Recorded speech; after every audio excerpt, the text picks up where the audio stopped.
and this is a cooperative game that is a standalone expansion to the game Tainted Grail, The Fall of Avalon. And if you're not familiar with that game, the way that this game plays is that each player is going to be playing as their own asymmetrical character, and you're going to have a few skills, a special ability, a curse, which is kind of like a negative ability, and then you're also going to be managing your energy, health, and terror throughout the game. Each character is going to be a little bit more or less resilient in those different areas, which will make it feel different depending on the character that you choose. And this is an open world narrative game where players are going to be exploring a map, trying to complete their overarching goal, but then discovering different side quests and opportunities as they progress throughout the game. And the way that this works is that you're going to be starting out with a few cards out on the map, but this is a world that is shrouded in darkness. And in order to explore the map, you're going to have to light up these statues so that you can see the land around you, but they're only going to be activated for a certain amount of time, so you only have so many actions before that light goes out, and that area of the map will be destroyed. Players will take turns in any order that they like in order to spend their energy, and they're going to be using their energy to do things like manage their resources,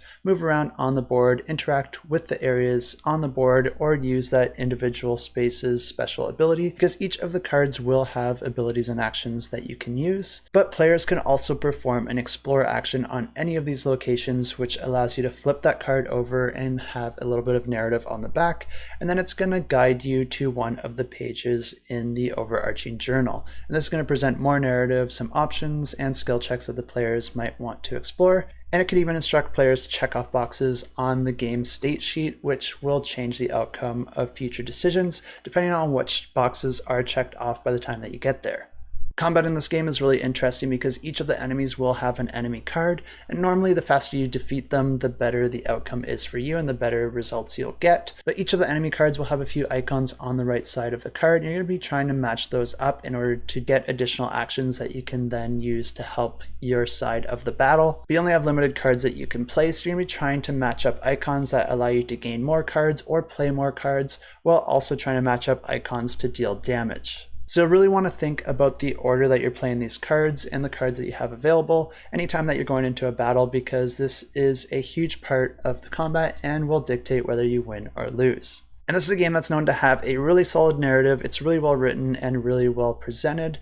And this new expansion is going to continue where the old stories have left off. But it's not required that you played the original game or the original expansions in order to enjoy the story or to understand where it's coming from and where it's going, because all of that will be provided in this own standalone version.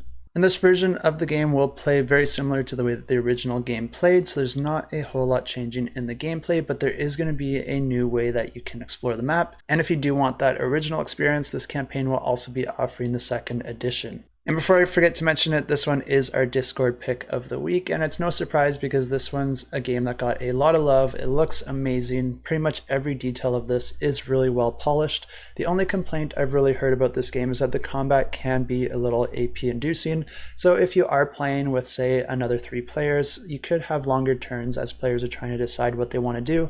But what I hear is this one actually plays really excellent as a solo game. So if you are a solo gamer, this is an excellent choice. And even if you're not, it's still is an excellent choice, but just keep in mind that you might want to solve that combat puzzle quickly as the other players might be waiting on you.